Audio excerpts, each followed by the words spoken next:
Hello, welcome back lagi sama gue di ES Channel. Kali ini gue mau sedikit berbagi cerita mengenai hal unik dan lucu pada saat kemarin gue jalan-jalan bareng teman-teman Wuling Auto Club Indonesia. Mungkin udah dibilang basi ya, cuman ya masih di bulan yang sama, it's okay lah ya.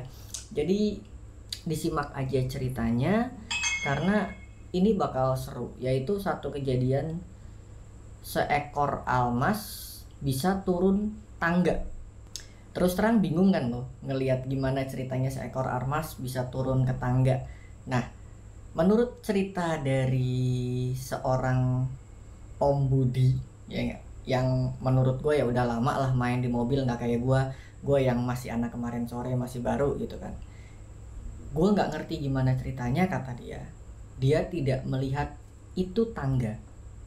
Dan ya memang sih faktor X-nya ya memang kita sama-sama tahu di daerah begitu pasti ada yang tanda kutip yang nggak kelihatan. Tapi terlepas dari yang itu, intinya kemungkinan besar kalau kita ambil logika dia meleng. Karena ini ada footage dimana dia sempat bingung juga, itu abis di rescue ya. Nah, ini kejadiannya kayak gini. Ini sedikit cerita. Tadi sempat ada kejadian, nah TKP-nya di sini. Dan gue nggak ngerti gimana ceritanya seekor almas bisa turun ke tangga sini. Nah, gara-garanya ini nih. Itu kan, nah itu yang punya ya kan, Om Arsi kita nih. Ini tadi di sono. Nah, abis kejadian almas nyemplung ke sini, baru dikasih patok. Dan cuman mengandalkan batu-batu ini buat naik, dan emang mau nggak mau harus naik mundur karena biar nggak kena. Nah, serunya ya kan kalau dilihat sepintas mobilnya sih masih aman. Dia juga sempat bingung karena dia pikir itu awalnya adalah jalan karena tanpa patok, akhirnya dia turun. Tapi yang nggak masuk di akal sama gua, oke, satu ban itu dia ada di apa tuh namanya, tempat buat jalur difabel yang turunan. Nah, yang satu bannya lagi itu kan posisinya ada di tangga. Masa iya nggak berasa gublak. Itu yang menurut gue kok bingung gitu loh, kok bisa itu. Tapi ya memang itu kejadiannya dan itu nyata kemarin. Dan setelah sadarnya pun gue juga bingungnya gitu kan, dan dia juga sama. Security itu nggak ada yang mengingatkan dan sadar kalau itu mobil udah di bawah. Nah, gimana caranya coba lu naik, sedangkan itu front wheel drive, nggak AWD ataupun nggak 4x4. Dengan posisi untuk approaching angle-nya itu nggak terlalu curam gitu loh, nggak terlalu bagus approaching angle-nya untuk seekor SUV ya, namanya juga SUV compact, tanda kutipnya SUV banci. Sama kayak di yang lain kayak Outlander dan lain-lain. Ya lu gimana caranya bisa naik? Turun pun bisa nggak gesrot, itu bagus. Nah, PR-nya gimana cara naikinnya? Akhirnya ya udah ditarik. Untungnya departure angle atau dari belakangnya, overhang belakangnya itu jarak sama roda itu cukup baik. Jadi alhasil kita akalin, kita tariknya mundur, nggak kita tarik maju. Dan kenapa dibantu ditarik?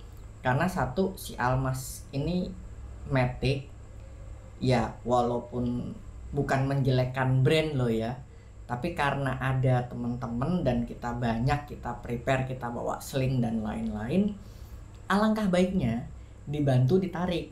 Karena kita nggak tahu kalau dipaksa harusnya naik, diganjel batu tahan lagi, ganjel batu tahan lagi, harusnya naik.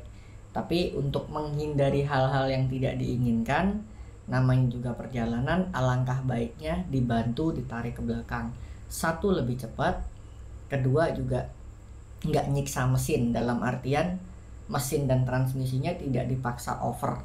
Karena untuk kendaraan yang 4x2 itu tidak didesain untuk perjalanan yang ekstrim. Jadi akhirnya ditarik. Tahan. Tahan. Op. Ini belum jalan. Terus. Terus. Weh. Setelah kejadian itu iseng tuh sama-sama ngecek sebenarnya ini footage berantakan karena aslinya gue lagi di kapal.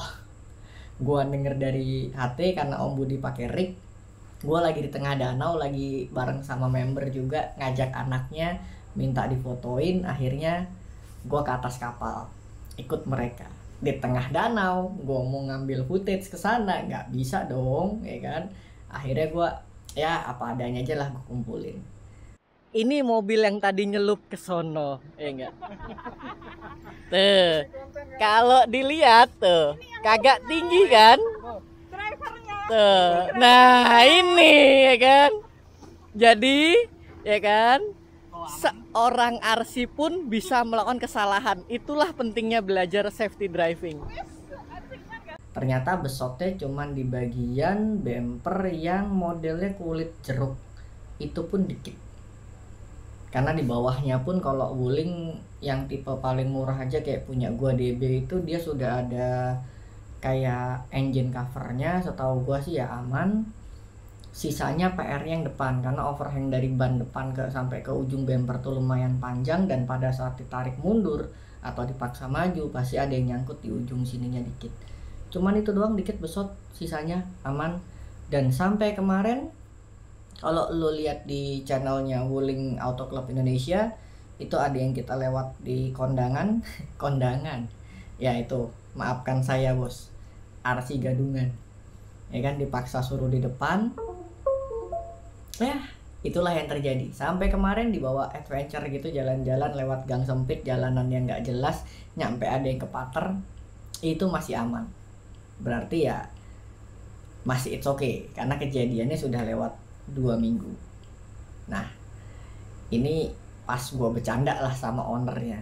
Dan terakhir ya gue tutup dengan satu omongan, even seorang RC pun atau pengendara yang sudah mengenal dan memahami kendaraannya itu masih bisa berbuat kesalahan. Dalam tanda kutip, kita tidak tahu nih kesalahan akibat internal, meleng, pikiran kosong atau gimana, atau kesalahan akibat yang tidak terlihat, dalam artian mungkin dia lupa permisi atau gimana di tempat-tempat seperti itu, who knows. Karena buat teman-teman yang bisa melihat yang seperti itu atau mengerti tentang hal-hal seperti itu, mereka ada dan nyata, tapi bukan untuk ditakuti. Oke, sekian dari gua. Moga-moga video ini bermanfaat. Don't forget to hit like, subscribe, and share this video. Thank you for watching. Gua YS, gua mohon pamit. Kita ketemu lagi di video berikutnya. Bye-bye.